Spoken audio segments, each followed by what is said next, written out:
What's up, everybody? It's Owen here from the HiiKER podcast. I hope you're all keeping very well. Now, remember when I said in the season 2 trailer that I recorded a podcast and kind of forgot to upload it? Yeah, this is it. So, just before Christmas, I interviewed Julia Rocket Sheehan, long distance hiker from the United States, and I intended to upload it around the end of the year as the last episode of the season, but I think the Christmas spirit just took over. One thing led to another and I just didn't upload it, and for that I am eternally sorry. But don't go throwing the toys out of the pram just yet. It's here. I'm going to play it now. I had a great chat with Julia. We spoke about some of her adventures, including her amazing journey along the Appalachian Trail. She actually made a movie about it. Just go find Julia Sheehan on YouTube and you'll find that amongst many other really useful videos actually about, getting into through hiking, things you need to know, things you need to pack. She also has videos about her other adventures like the Oregon Coast Trail and the Laurel Highlands Trail, among others. Julia is actually currently on the Arizona Trail, so if you go follow Julia on her social media channels, on Instagram basically, you can follow her journey along the Arizona Trail right now for those that want a little bit of that adventurous spirit, because some of us are restricted to 5 kilometers from our house. That's just the world we live in now. Before we get into the interview, just a bit of housekeeping. We really want to know what you think about this podcast. I'd love to hear some feedback. Is there anything that we're not touching on? Is there any subjects that you'd like to hear about? Is there any kind of conversations or guests that you'd like to hear from? Let us know. Just send an email to podcast@hiiker.co. That's podcast@hiiker,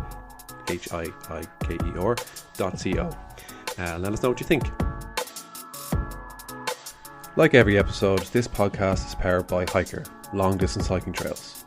Currently, we have mapped nearly 1,700 long distance trails from around the world.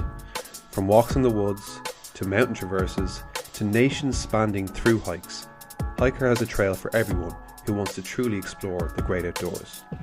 Download the HiiKER app for free in your app store now, or head over to hiiker.app to discover your next great adventure. Well, whoever wrote that is a genius. So here we go, my interview with Julia Rocket Sheehan. Enjoy. Where did hiking come for you in, I suppose, your life?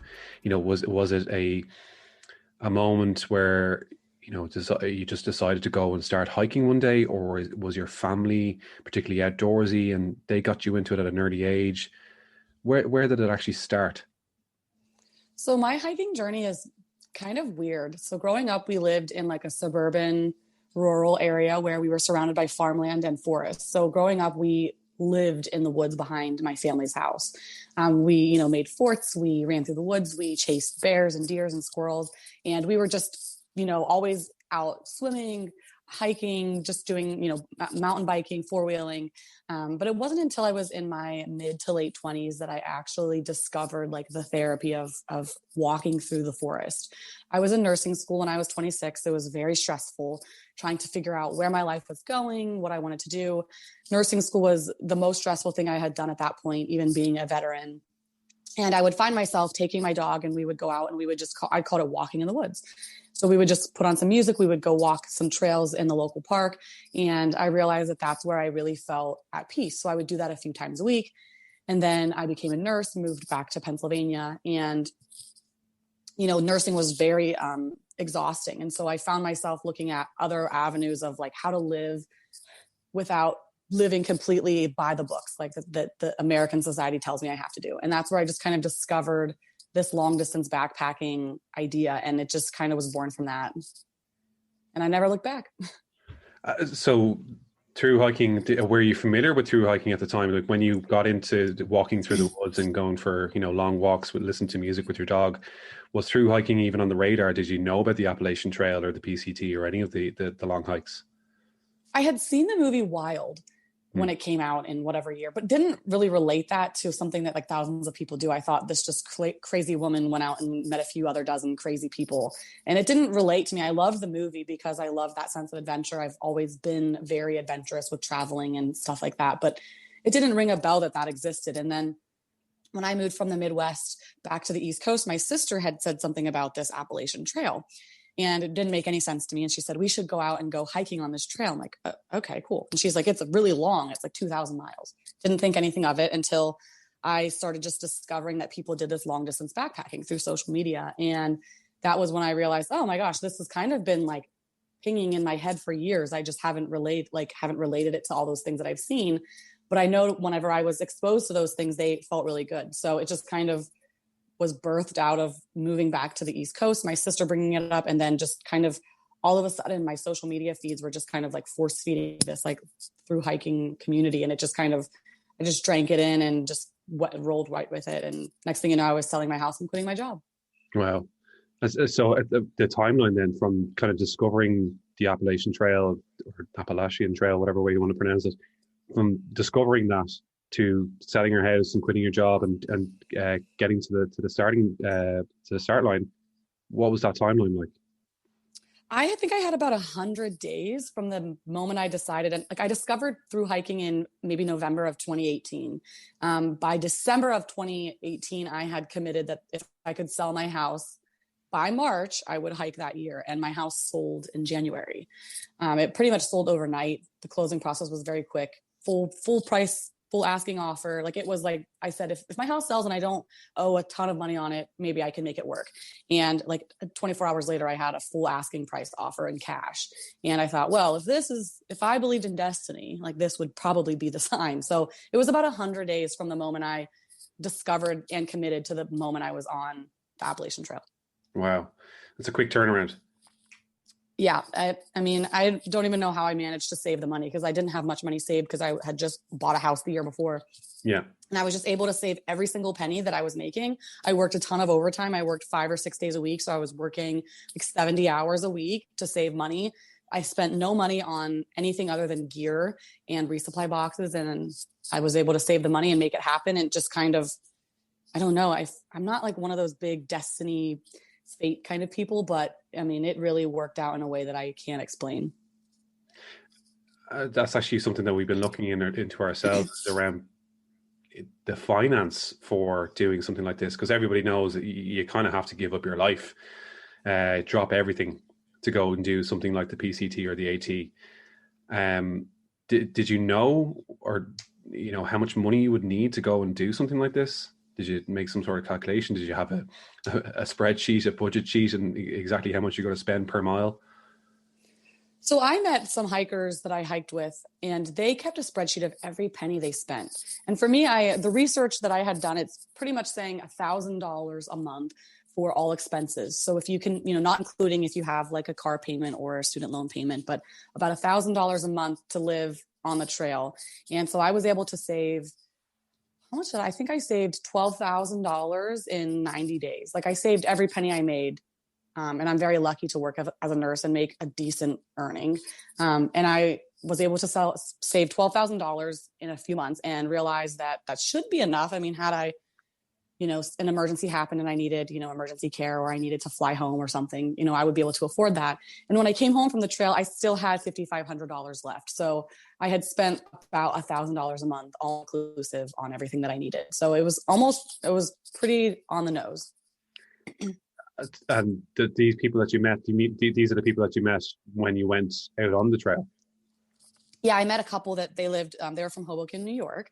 And the girlfriend, her name is Bruiser, she kept like a spreadsheet of every penny that they spent. And so they were just, I think, because she works as like a tax accountant, I believe, in New York City. And so she's very like money oriented. And I think they were just using it to kind of see where all their money was going. And it was really helpful. And I think we came down to the idea that it's about $1,000 a month. So that's it's such an alien thought to me to have a spreadsheet, particularly when you're out on trail, to be counting every single penny that you're spending. But I suppose it would be really handy. I know I've got friends that hike and would do the same thing. it's nice to have those people with you. You're like, oh, how much Hmm. do you spend today? Okay, cool. I'm going to try and stick around that number rather than keep Yeah. a spreadsheet myself. So do you keep in contact with these the people that you went to, your tramily, I suppose? Do you still keep in contact with them? I keep in contact with almost every single person that I met at some point on the Appalachian Trail, whether it be just engaging through social media. But this couple that kept the spreadsheet, I hiked with them for 1,200 miles. So we still talk weekly, if not daily, to the group that I hiked with the second half of the trail. So we're in like a big group message on Instagram. And so, whenever we have to vent or talk about things or our upcoming plans, we all kind of just talk in there together. So it's really nice to stay connected to them even after a year and a half. And you said you spent 1,200 miles with them. Was there anybody you went the entire way with, or was it constantly changing? So I spent the first 600 miles with a group that I met at the very beginning. And then I spent about 400 miles of Virginia hiking for the most part on my own. I just wanted to kind of see if I could wing it on my own. And I actually really enjoyed those miles where I just made all of my own decisions. I spent all of my time focusing on myself. And then I linked up with a girl from the very beginning and a few new folks just through like the Shenandoahs for a few hundred miles. And then I went home because I injured my knee and I was going to a wedding of a friend. And when I came back on trail, I met this group of people that I hiked the 1,200 miles with. So no one completely, I didn't do the trail with anyone, but on the day that we summited Mount Katahdin, the people that I had started the Appalachian Trail, they had summited the day before. So we were pretty close. We ended up seeing each other in town the next day. And so when you went off trail, how long were you off for? I was off trail for 14 days. I had originally planned on getting off trail for 7 days to photograph a wedding of a coworker, and so I could edit the images and have them returned to her. So I shot the wedding and was just going to spend a week just editing, the 1,000 images that I'd taken.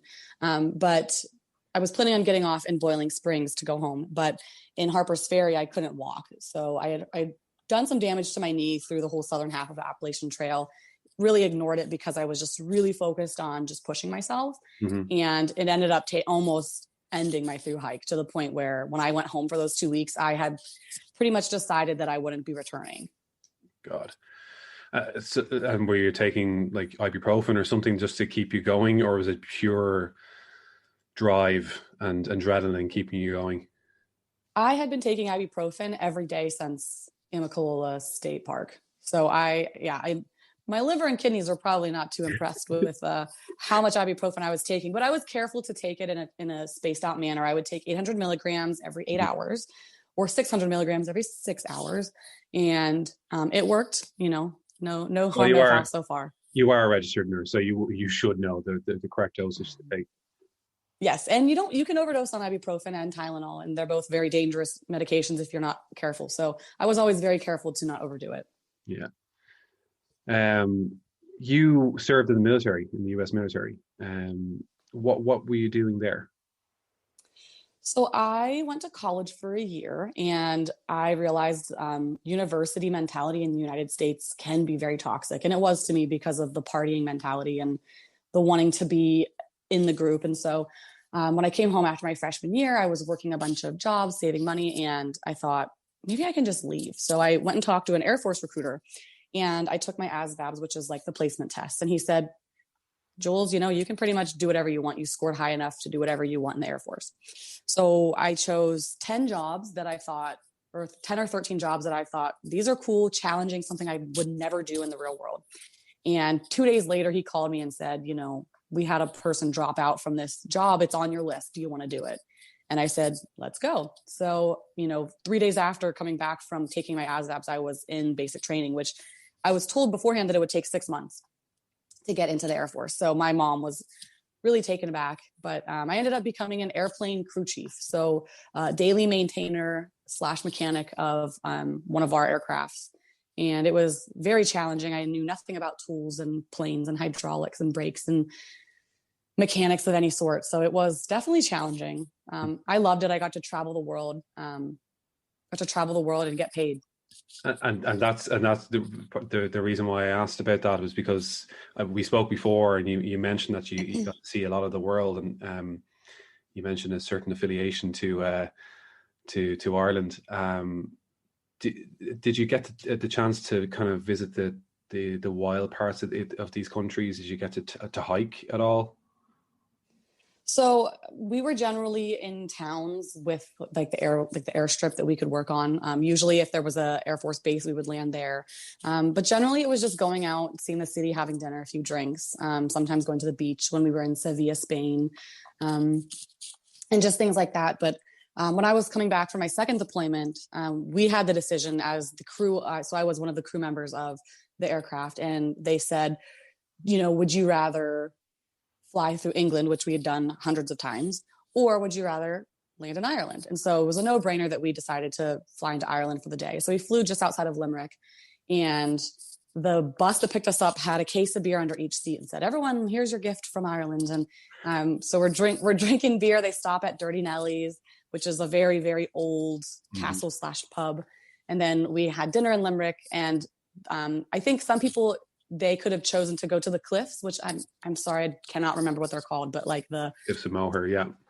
Yeah. So you could either do that, but because I was a part of the air crew, I couldn't afford the time. So I was still stuck with the airplane for a few hours while everyone was able to kind of go explore. So I was a couple hours behind, but yeah, it was very nice to just see Ireland. And my family has a very big connection to Ireland. We have a family castle actually over there that my uncle has seen. So yeah, it's like, I feel connected to Ireland because I'm, half Irish myself. So, and seeing these countries and being able to visit these different countries, has that opened your eyes up to international hiking?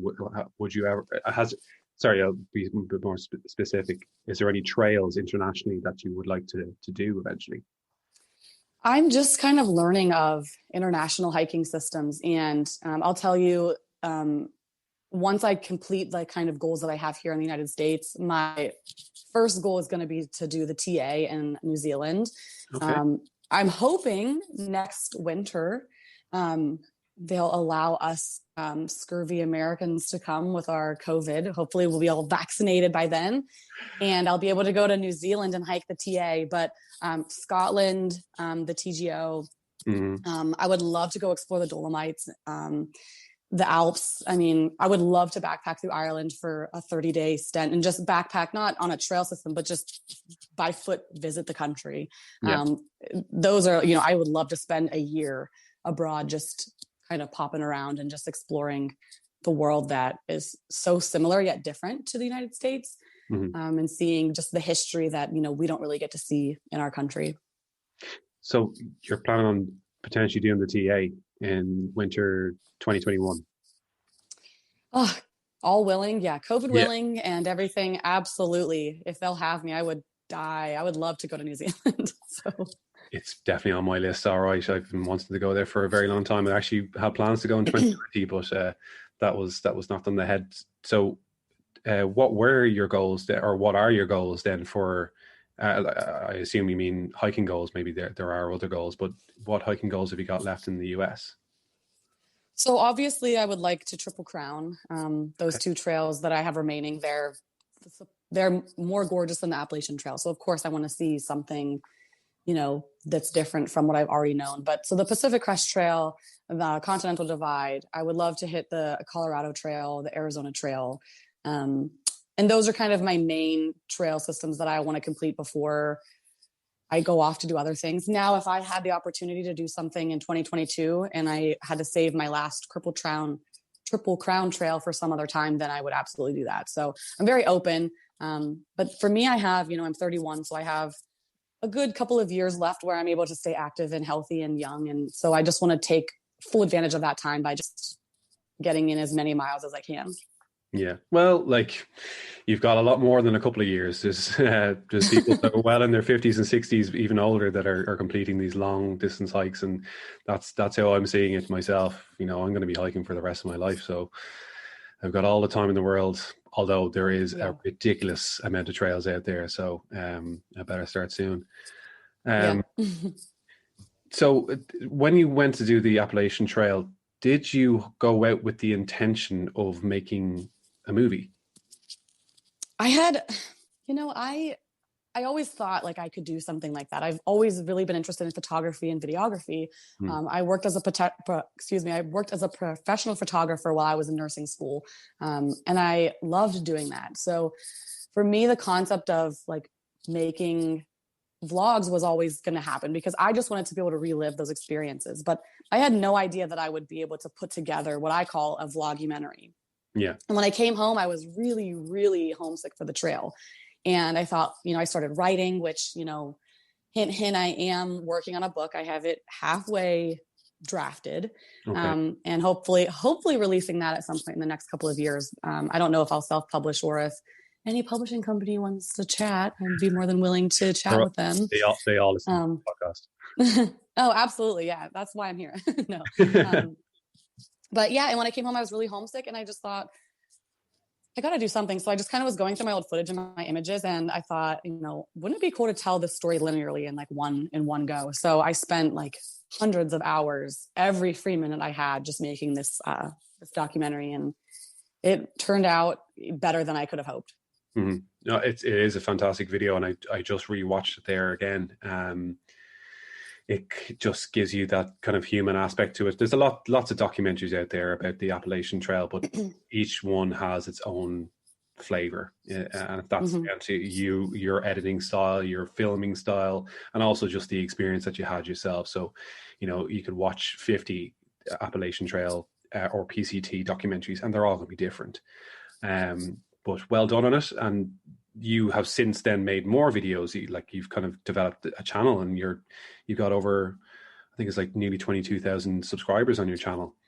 So there's a decent level of success there on your channel. So is this something now you just want to keep going with because it seems to be working? Have you got ideas for more videos? Are you going to do the same thing with the PCT and the CDT when you eventually do them, or what's your plans?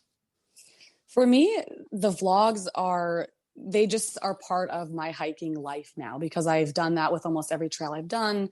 For me, I love, and appreciate that people want to watch.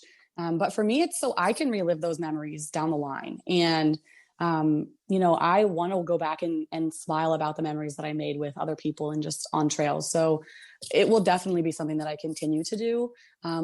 It's hard to do it right now when I'm not really doing much in the hiking community. But every chance that I get, I love documenting, what I'm doing just to go back and relive those moments. And I'm so appreciative and kind of blown away that people are interested in like what I'm doing and having to say. And it just makes me feel so like loved and special and just part of a community that is just so beautiful. And I suppose a shining beacon of that community was what your recent hike then with Maggie and with Becca when you did the OCT. What drew you to do that? How did that come about? I think Maggie had posted something or Becca had posted something on Instagram, and Maggie and I both kind of commented something similar. I'm not exactly sure what it was, but in that aspect, Maggie reached out to both Becca and I and said, "Hey girls, like there's not really much going on this year. If COVID looks okay, would you guys be willing to meet up in the fall and do a hiking, like a girls group hiking adventure?" And so Maggie was visiting Oregon and Becca lives in Tacoma, Washington. So it kind of made sense to meet there and just kind of laugh through a part of the OCT. And it just kind of was birthed out of this idea of like, let's just do something for right now because, this year has really been kind of terrible. So it was kind of just by luck and Maggie just reaching out to us. And it turned out to be one of the best parts of my year. Well, it's some way to cap it off anyway when you're doing absolutely nothing else. Well, yeah. Hiking wise, you're not doing anything else, and go and do something like that. Like some of the pictures and the videos looked absolutely stunning. But was it because Becca lives so close and because Maggie was going there anyway? That's the reason why you chose that trail, or was there anything else that drew you? We had a few on our list, some in the Southwest, but ultimately it just made sense to be kind of closer to where they had places to be. And having never really been in Oregon, only driving through, I was just, after I started researching the OCT, I thought, either way, it's either going to be miserable because it rains every day and it's going to be cold, or it's going to be beautiful. And we got a nice mix of pain and pleasure. But yeah, it just kind of made sense to do it at that spot, even though we knew it was not in the right season and the weather would probably be terrible. But we ended up getting very lucky. But I wouldn't recommend doing it in October or November. If I could make a recommendation, it would be do it in the summer. As far as I know, I haven't been to Oregon, but as far as I know, Oregon shares a very similar climate to Ireland. So yeah, I would highly recommend summer, just summer. From May to July or August, don't do it any later than that. So actually, going back to the AT is where you picked up your trail name, and I keep forgetting to ask a lot of people that come onto this podcast, but I want to ask you, how did you get your trail name? So my trail name, it's because I'm rocket fast. I wish it's not because I'm super fast, but we were in the Smokies, and every day I wake up and my nose is just always running. And, you don't have a box of tissues at your disposal. So I'm always just, doing the one finger over the nostril and snot rocketing. So it just made sense that I was Snot Rocket for short. But I won't be upset if you call me Snot Rocket, because it is me. I do identify with that as well. So there was a bunch of rockets that hiked in 2019. One was because he snored very loud and I got to experience that. Didn't love that. And then another was just a girl because she could hop off the trail to use the bathroom and come back very fast. So there was different rockets out there. So yeah, mine was just because I had a very runny nose, and to this day I still blow my nose dozens of times a day. So and what was life like, or how did you adapt back into the, using air quotes, real world, coming back off the AT? So when I got off trail, I had about a month before I went back to work. And so I ended up going up to the Adirondacks to visit a friend from the AT. And I went up to Vermont, hiked Camel's Hump, which I believe is part of the Long Trail, which was amazing, beautiful. I maybe have plans to hike the Long Trail next year, to be determined. But and I did a couple of, I did some trips where I was just kind of hanging around for a month, went and hung out with my family, and then when my apartment was ready, I moved back to Pittsburgh, and the very next day I was back to work. And I spent the next 4 to 6 months just crying every day. And I'm not going to sugarcoat that my post-trail depression was like debilitating. Okay. I couldn't like function. And then I started maybe drinking a little too much and just trying to cope with it that way. And that was also unhealthy. So I'm not going to be the person to say like, I came home and I was changed, because I was, but then I ended up, making a long list of mistakes when I tried to cope with being a normal person that isn't rocket anymore, where I go to the grocery store and I don't know people in the grocery store. People aren't looking at me and saying like, oh, you're that girl that just did something so amazing. I was just another person walking down the street. Yeah. And it was tough. And I still struggle with it. Once in a while I'll think about how I miss that girl that I am, but, got to be every day, and hopefully I can get back to that soon. So. Yeah. Well, it's what I actually gather from a lot of people that are into hiking. Now, I don't have personal experience of the through hiker, something, of that distance. The longest hike I've ever done is 100 miles. Obviously I've got my list, and I'm hopefully going to get a through hiking at some point. But I speak to so many people about the post trail, getting back into real life, and that it is actually quite tough. And you're not alone in that. It is really, really tough for a lot of people. I suppose a lot of people can relate to that with their week vacation or the 2-week vacation, when they come back and they've gone back to work and they can't really switch back on yet because their mind is still in this different world, whether it just be sitting on the side of a beach or hiking up a mountain side. I think everybody can have a little bit of that, but if you're spending 3-4 months walking from one end of the country to the other, that's going to take a long time for you to be able to readjust to the real world. Or again, I use quotes, real world, what is really the real world. But I think everybody can kind of take a slice of that and know exactly what you're talking about. But yes, that's probably the reason why people go and do the Triple Crown or go and just hike for the rest of their life and just realize this world where they can do that. And I think you've kind of discovered a bit of that, where you can have a part of the real life, quote unquote, but also have the hike life and go and do the Triple Crown and go and do the TA and hike all over Europe. But I think it does resonate with a lot of people. Yeah. So, okay, now on to the serious stuff. I like to talk about food in the podcast. Are you a foodie on the trail, or are you just, food is energy, let's get it in and let's go? Oh, I hate admitting my diet on the trail because it's all junk food. That's fun. Sometimes I'll pack out an avocado or a banana or some apples, but I love the Doritos and the Mike and Ike's and the Reese's cups. And, my meals were the same. It was Spanish rice, broccoli cheddar rice. Sometimes if I felt, like spending a couple extra dollars, I would get the Mountain House meals. But now I'm a vegetarian, so I am a little more limited on what I can eat on trail. But yeah, I'm not one of those people that like cooks dinner. I just throw water and some rice and throw a cheese stick in there and it's gourmet to me. So but I did hike with a couple of chefs and they were cooking, basil pasta and tempeh and like all kinds of really good things that just kind of had me jealous, but I also didn't want to put in any of that effort to cooking. So you with these through hikes, it's a different thing to going out, on a 3-day, 4-day hike. You're out for days, weeks, possibly, and then you get into a town and there's your town food. Like, did you have a couple of zeros where you're like, I'm going to go to McDonald's today, or I'm going to, just sit in a burger restaurant all day? Did you have any of those kind of experiences? My trail foods were always the same. So if there was McDonald's, that was always our first stop because we were usually ravenous by the time we got to town. So we'd stop and get a bunch of McChicken, some French fries, and cheeseburgers, which now I would never eat because I'm a vegetarian. But and then we would, we'd get showers, we'd do laundry, and then we always ended up at like a burger or pizza place. And hands down, the last half of the trail, all I ever wanted was a Caesar salad. Right. So I ate a massive Caesar salad, and then I would either get a pizza or like a burger.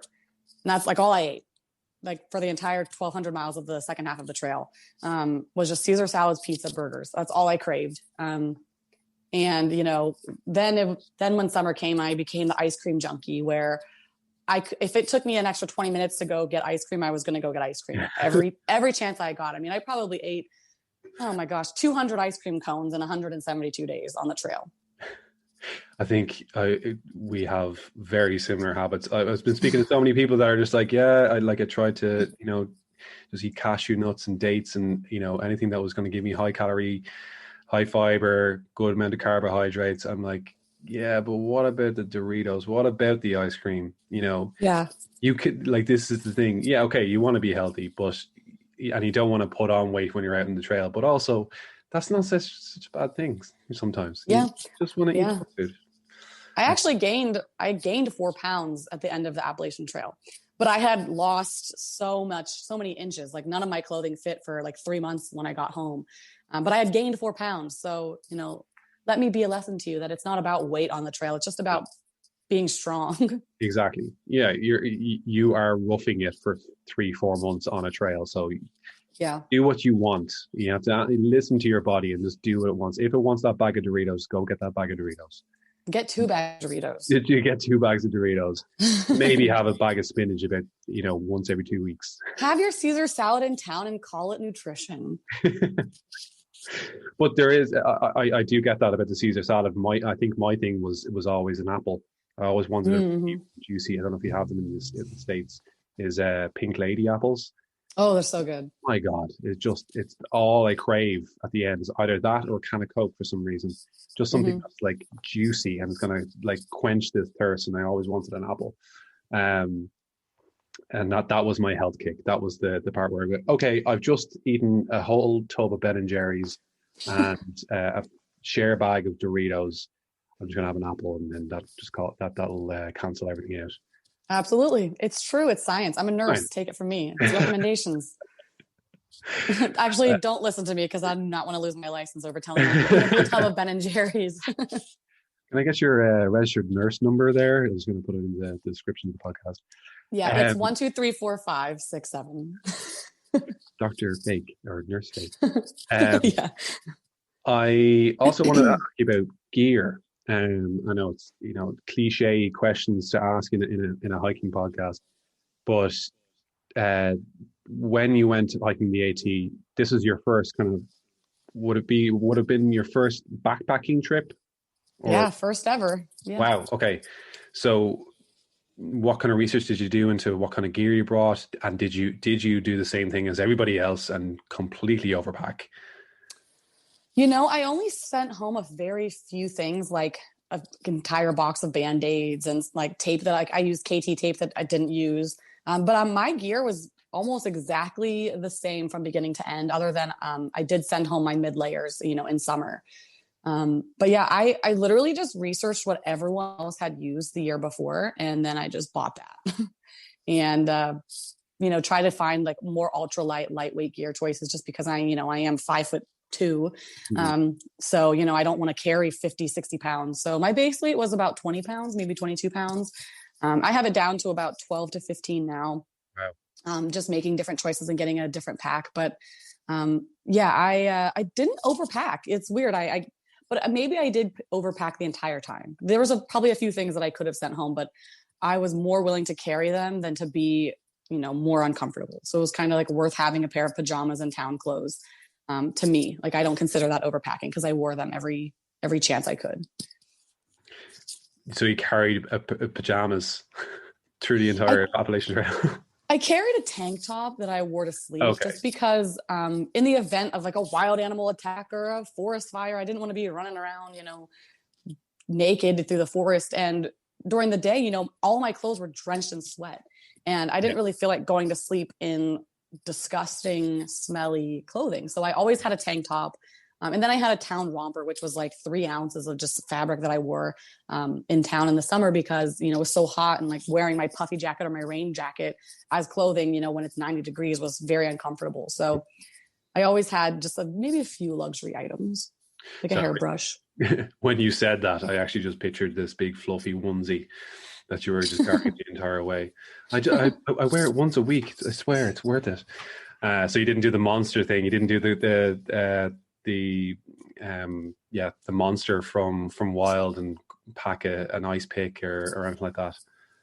No, I did not. I don't know how she carried all that stuff, but yeah, I know. I think my pack was decent, and I still use a lot of the same gear. I've just made a few changes and gotten rid of a couple of things that I carried 2 pots with me the entire time. Like I didn't need 2 pots. They were super lightweight. So now I've just gotten rid of one of the pots and saved, 3 ounces. So. Well, I think I will certainly be learning some lessons from you in terms of your gear. I'm terrible at it. I've been hiking for years, and I'm still carrying like half of my own body weight on my back. So I need to tighten that up. That's kind of all the questions that I really had for you. Is there anything you want to touch on? Is there any plans that you have that you'd like to talk about? I know it's kind of a strange question to ask. Is there anything you want to talk about in the podcast?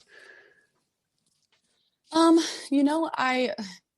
been kind of putting off talking about my plans for next year, just because I don't want them to like fall through the cracks and not be able to go. But I mean, I can talk a little bit about what my plans are in the upcoming year. This year obviously was completely foiled with COVID, but COVID willing, I have over 4,000 miles planned next year. So pray for my knees. I plan on setting out on the Arizona Trail and doing a thru hike of the Arizona Trail early next year.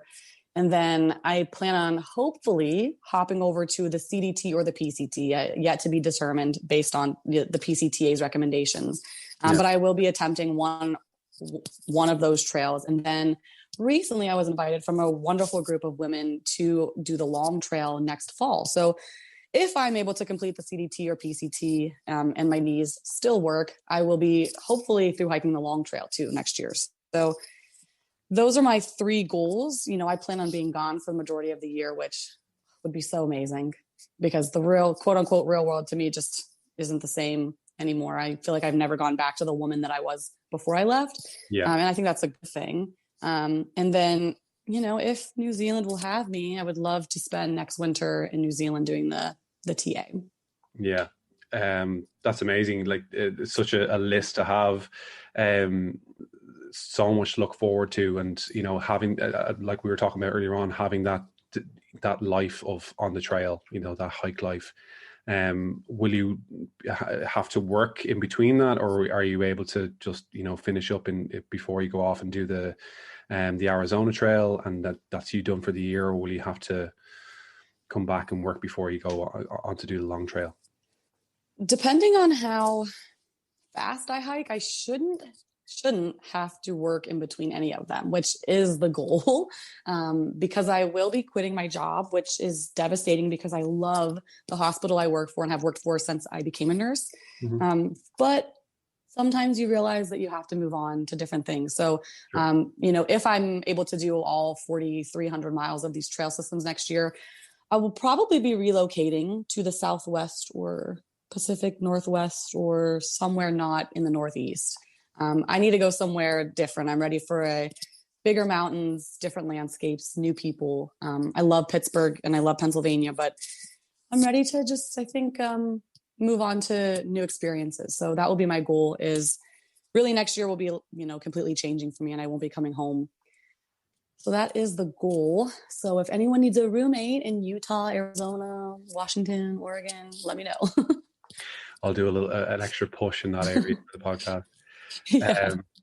Yeah. I think 2021 and going forward is just going to change for so many people, particularly in the outdoors community. I know hiking and the outdoors community where we are has exploded over the last 12 months in particular. Long distance hiking, I'm sure you have noticed this yourself, is just gotten so popular. And it's fantastic for the industry. It's fantastic to get people outdoors more, not just on long distance trails, but just get outdoors and get hiking. And I'd like to thank you on behalf of all of our listeners and behalf of the hiking community for kind of being that bastion or being that beacon to get people outdoors, because your videos and your social media and everything that you do is so inspiring. And I'm sure people watch that and are inspired to go out and get outdoors, and whether it be a couple of hours outdoors or it be a through hike of the Appalachian Trail. I'm sure they're very, very thankful for the work that you do. But yeah, 2021 and going forward, I think is going to be a big turning point for the outdoors community, and I hope that more people get to do these long distance trails. I think we'll leave it at that. I don't have any more questions anyway, and I appreciate all the time that you're giving us here. Thank you so much. Yeah, thank you. Yeah, this was awesome. It was nice and laid back and just got to kind of talk about whatever. So awesome. Yeah. Thank you for having me. It was a pleasure. And I look forward to seeing you out doing the CDT and all the trails that you got planned doing. Hopefully we get to see you coming over to Ireland and hiking around Ireland at some point. We've plenty of beautiful trails over here for you to do. Even if you're just doing a circumnavigation of the country, you can link trails all around the country. And I would love to. That's top. That would be a dream. Ireland is so beautiful. In just the little blip that I've seen, it's stunning. So I would love to. Yeah, and you can get from one side of the country to the other in a couple of weeks. So it's not. Sounds great. It's not as tough as the Appalachian Trail. Looking forward to seeing all your work in the future. And again, thank you so much for your time. Speak to you soon. Thank you so much for having me. Well, was it worth the wait? I think so. I'd like to hear what you think. As I said before, you can email us at podcast@hiiker.co, or if you just want to go and share the podcast, I'm cool with that. Like it, share it, comment on it, whatever you think. Thanks for listening. New episode coming up in 2 weeks' time. And until then, take care of yourselves, take care of each other, and happy trails.